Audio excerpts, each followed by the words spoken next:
Para sa ating bida ang makitang magkakasama si Hans, Heinz, Heinrich, Harley at Harris ay talaga namang nagbibigay sa kanya ng kakaibang pagkapuno.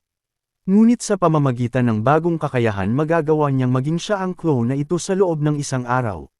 Sandali siyang natigilan at malalim na nag-isip dahil aniyay kapag nagawa niyang gamitin ng matalino ang bawat karakter, maaaring panandali ang magkaroon ng dalawang Immortal King.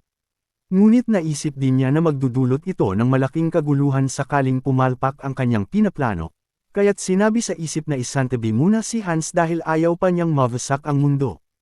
Agad siyang nag-isip at kagaya ng inaasahan na una na niyang pinili si Heinrich, upang maging siya sa loob ng isang araw.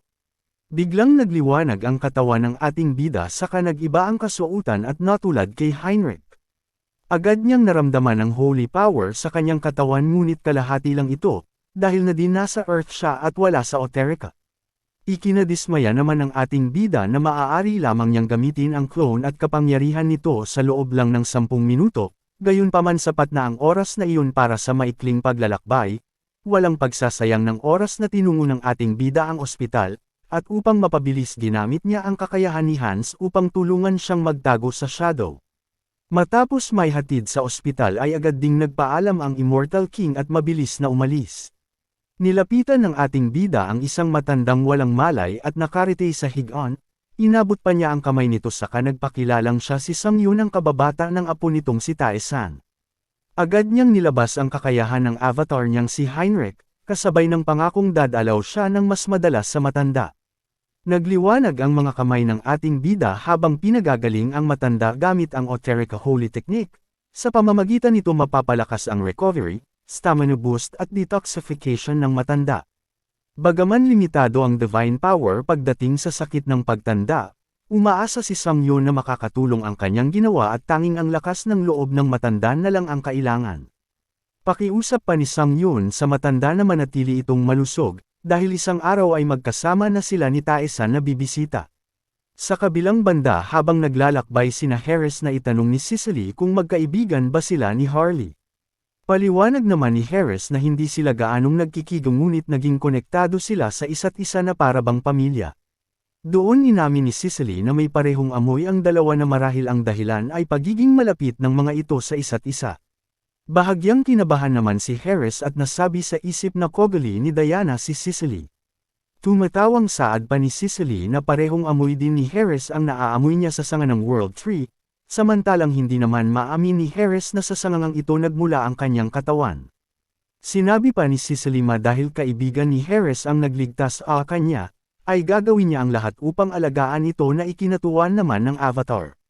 Tumigil naman paglalakad si Raphori at sinabing magpahinga muna sila sandali, dahil doon nagmungkahi si Cicely na mag-insayo sila ni Harris ng spirit arts. Habang nagpapahinga sinimulang mang-alap ng enerhiya ni Cicely agad itong gumana at nalikha ang water spirit.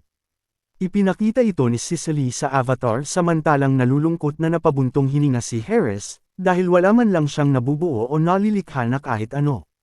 Kahit na ginamit niya na ang buong affinity stat ay wala pa ring nangyayari, kaya't nawawala na siya ng pag-asa na magawa iyon dahil na din isa lang siyang half-elf. Bigla namang sinabi ni Raphori na ang spirit user at spirit ay lumalago ng sabay, at upang matawag ito kailangan munang bumuo ng koneksyon. Sinabi pa niya kay Harris na palabasin nito ang kanyang natural na kapangyarihan upang makita ito ng spirit. Doon napagtanto ni Harris na mali ang nauna niyang ginawa dahil tinatawag niya ang spirit at planong sa kanalang bumuo ng koneksyon dito, napagtanto pa niya na maganda ang benepisyo ng pagsama niya sa mga elves. Kasabay ng pagpikit pinakawala ni Harris ang natural na kapangyarihan mula sa maxed affinity stat, at unti-unting nagliwanag ang kanyang mga kamay sa gitna ng konsentrasyon. Nakita ng dalawa ang kahusayan ng avatar kaya't napasabi na lang ang mga ito, na napakabilis matuto ni Harris bagaman ito ang unang beses na ginawa niya iyon, kakaibang enerhiya ang naramdaman ni Harris kasunod nun ang pag-abot niya sa bagong skills na spirit art. Isang nagliliwanag na hugis araw at napaka-cute na nilalang ang nagpakita sa kamay ni Harris. Sinabi naman ni Raphori na mukhang matataasan pa ni Harris si Cicely, kaya't pabirong sinabi nito na para siyang trinidor ni Harris. Tumatawang nagpasalamat naman si Harris habang nasisiyahan sa kalooban, at ang cute na spirit ay pinangalanan niyang Wat. Nagpatuloy sa paglalakad ang mga elves hanggang sa nakarating sila sa isang lugar, kung saan napagdesisyonan ni Raphori na buksan ang daan mula doon. Konektado ang lahat ng mga puno sa Mother Tree na kung tawagin ay World Tree, at ang mga Height Elves ay may kakayahang buksan ang tarangkahang kumukonekta sa mga ito upang malayang makapunta at umikot sa gubat. Nagsimulang magiba ang kulay sa paligid at binalot ng kakaibang pakiramdam, sinabi naman ni Raphori na maging si Cicely ay may kakayahang gawin ito. Habang sumusunod sa bawat hakbang ng dalawa napapaisip naman si Harris kung ang daan bang tinutukoy ni Raphori, ay maihahalin tulad sa napakalaking teleportation circle. Mukhang mas maganda yun kesa sa itinayong gate sa Divine Church at doon naunawaan ni Harris ang tunay na kapangyarihan ng World Tree. Nang itaas ni Harris ang sanga ng puno na nakaharang sa daan kasabay ng pagsabi ni Raphori na nakarating na sila, tumambad sa harap niya ang dambuhala at nagliliwanag na makapangyarihang World Tree. Natulala na lang ang avatar dahil napakalaki nito kesa sa kanyang inaasahan. Naitanong naman ni Raphori kung ito din ba ang unang beses na makita ito ni Cicely. Hindi naman nakasagot ang babae na animoy lubos na namangha, saka diretsong lumipad papunta sa puno na para ba naghinihigop siya nito papalapit. Hindi maiwasang matulala ni Harris sa nagliliwanag at kumikinang na puno, at nang mapansin yun ni Raphori sinabi niya na ito marahil ang unang beses na nakita ito ni Harris. Isa itong napakapambihirang pangyayari na madalang masaksya ng mga elves, ito ay tinatawag na eye-opening ceremony ng isang high elf. Bigla namang nagbago ang hugis ng mata ni Cicely at naging katulad ng kay Raphori na hugis star, isang napakahiwagang bagay para sa mga elf ang mabuksan ang kanilang kakayahan bilang bagong high elf. Panibagong mga buhay ang tumubo sa tabi ng mahiwagang puno, dahil sa nag-umapa na enerhiyang nakatuon lamang sa iisang lugar. Bitbit naman ng mga mahihiwagang nilalang ang isang sanga na may gintong bunga, matapos dalhin kay Cicely ay agad itong kinagat ng babae bilang bahagi ng seremonya. Manghang napanganga si Harris dahil nasaksihan niya mismo kung paano naging high elf si Cicely, ngunit agad din siyang nanambalik sa sarili at sinabing hindi ito ang oras upang tumunganga. Sinimulan niyang kalapin ang natural na enerhiya sa paligid upang mapasa kanya at hindi masayang. Agad naman itong napansin ni Raphori kaya't mabilis niyang nilingon ang abalang avatar. Nakuha ni Harris ang panibagong skills na Nature Affinity, at sa pamamagitan nun magagawa niyang lumakas gamit lang ang pag-absorba ng natural energy sa paligid gaya ng ibang mga elf. Bigla naman siyang tinawag ni Raphori kaya't agad siyang nagpaliwanag na wala siyang ginagawang anuman, ngunit tumatawang saad ng high elf na tingnan ni Harris ang nasa tabi niya. Isa itong sanga ng puno na nangangahulugang interesado ang World Tree kay Harris, ang tanong pa niya kung para ba sa kanya ang sanggang iyon. Pinaliwanag ni Raphori na isa itong holy relic na binibigay lang sa oras ng eye-opening, isang napakahalagang bagay na maaaring gawing armas o palamuti. Naitanong naman ni Harris na marahil nakatanggap na ng ganoon si Raphori, dahil malakas ang kutob niya na ito ang first na ibinigay nito kay Harley na kasalukuyang na kay Harris. Nang malamang tama ang kanyang hinala nahihiyang nais ibalik ni Harris ang first, ngunit mabilis na tumanggi si Raphori. Saad pa niya na meron pa siyang isang relic na ginawang singsing at ginamit niya sa pag-propose sa kanyang asawa na ngayon ay nasa pangangalaga na ng kanyang anak. Sa isip-isip ni Harris ay napakaromantiko ng high elf upang mag-propose gamit ang relic. Nang matapos na ang eye-opening ceremony ay agad nakatulog si Cicely sa pagod, sa paraang ito may stabilize ang napakalakas na enerhiyang biglaan niyang natanggap. Nasisiyahan namang sinabi ni Raphori na sa wakas ay makakapag-retire na siya, dahil sa pagdating ng bagong high elf. Agad namang napatanong si Harris kaya't paliwanag niyang hindi naman ito kaagad kaya't huwag mag-alala si Harris. Nagtatakang tanong pa ni Harris kung meron bang retirement age ang mga high elf. Matapos ang eye-opening ceremony nag-umpisang mag-aral si Harris sa Academy sa Drusha na capital ng Elven Kingdom. Ibang-iba ang pakiramdam sa lugar kesa sa kung ano ang inaasahan ni Harris. Inakala niyang animoy mga fairies na masayang naninirahan sa puno at nag-aawitan ang mga elves, ngunit hindi niya inaasahang maiingay ang mga ito at talagang namamangha sa gaya niyang taga-ibang kontinente. Sinabi ng isang babae na narinig niyang ang kontinente ay puno ng mga barbaro at isang nakakatakot na lugar, hindi din nakaligtas sa tainga ng mga ito ang nangyaring pagdukot noon kay Cicely kaya't nasabi nilang mas asama ang mga tao. Alam ni Harris na isang maling sagot lang niya ay kaiinisan siya ng mga ito, kaya't sinang-ayunan niyang delikado nga ang labas na mundo ngunit saad niyang may mabubuti siyang kasama kaya't hindi siya napahamak. Sa kabilang banda isang babae naman ang halatang hindi nasisiyahan sa ingay na naririnig, at nang di na makatiis malakas niyang ibinagsak ang kamay sa lamesa dahilan para matahimik si Harris at mga babae. Agad na humingi ng tawad ang mga babae sa tinawag nilang Lady Shop Iron, saka mabilis na naglakad paalis at nagtatawa nang nagpaalam sa nagtatakang si Harris. Sa wakas ay nakaramdam ng katahimikan si Harris kaya't agad siyang nagpasalamat sa babae, ngunit bago pa niya ito maitulot agad siya nitong tinawag na mababang uri. Pang-iinsulto pang tanong ni Shop Iron kung saan kaya nakuha ang palaboy na mersenaryong tulad ni Harris, kaya't nagpipigil na naikuyom na lang ng Avatar ang kanyang kamao at patanong sa isip kung ano ang ikinagagalit nito sa kanya. Sa kabilang banda nasa 11 Kingdom Royal Castle naman si Raphori upang iulat ang pakikipag-ugnayan nila sa Divine Order, maging ang ibang impormasyon tungkol sa Immortal King na nagmula naman sa Enamel Continent. Sinabi ng Reyna na dahil may kakayahang pumunta sa ibang dimensyon ang Immortal King, hindi malayong sa kontinente naman nila ito susunod na pumunta. Nakangiting sinabi naman ni Raphori na dumating si Sicily sa tamang oras, kasunod nun hiniling niyang payagan na siya ng Reyna para sa kanyang retirement. Hindi naman tumutol ang Reyna sa pahayag ni Raphori at sinabi pang mas mababawasan na ang kanilang alalahanin sa pagdating ni Sicily. Matapos yon sinabi ng Reyna ang narinig niyang kahusayan ni Harris, saad naman ni Raphori na kahit ay World 3 ay napili siyang bigyan ng relic. Isang napakatalentadong elf at napakabilis pang matuto, na kapag naturuan ng tama ay maraming magagawa para sa Elven Kingdom. Nahalata naman ng Reyna ang pananabik ni Raphori na makita ang tagumpay ni Harris, kaya't sinabi ng Reyna na marahil magkikita doon ang si Harris at anak ni Raphori. Nakangiting saad naman ni Raphori na nakapabit ng kanyang anak kaya't siguradong magiging malaking tulong ito kay Harris. Sa kabilang banda habang nasa akademya tahimik na naupo si Harris sa ilalim ng puno, inaantok sa napakagandang panahon na aniyay dapat ipagpasalamat sa biyaya ng World 3. Maganda ang panahon at sariwa ang hangin idagdag pa ang awitan ng mga elves, na talaga namang nagbibigay ng labis na kaganhawahan sa Avatar.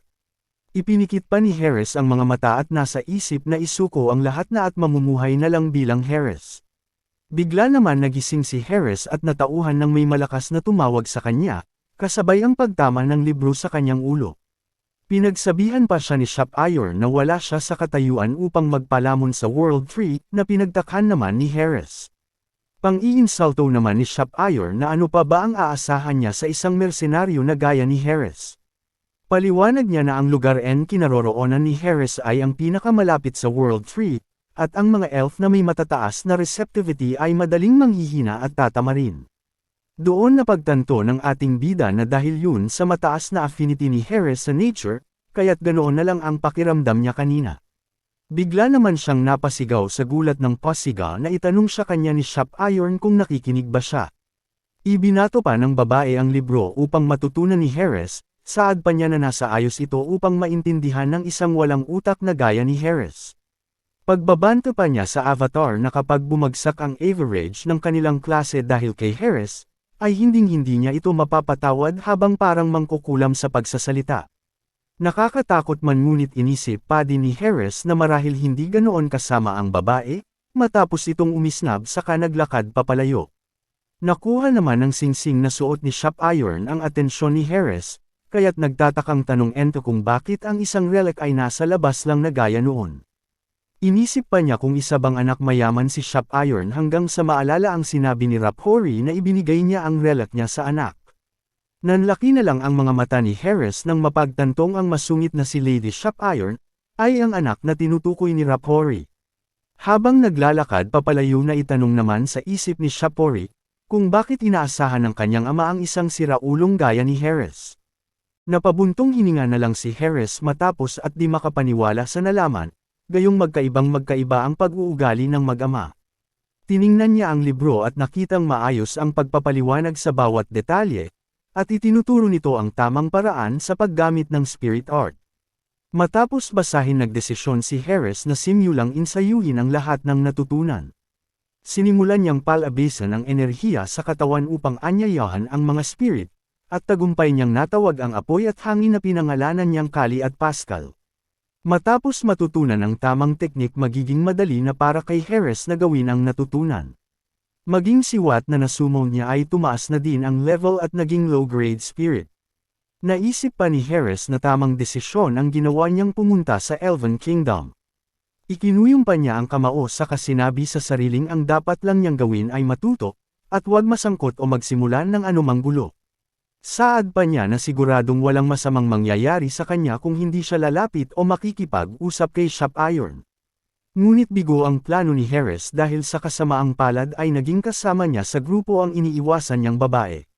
Sinabi ng kanilang guro na ang pakikipag-isa sa mga spirit ay napakahalagang bagay, at isang tradisyon na dapat nilang matutunan sa pamamagitan ng pagsayaw at pagkanta.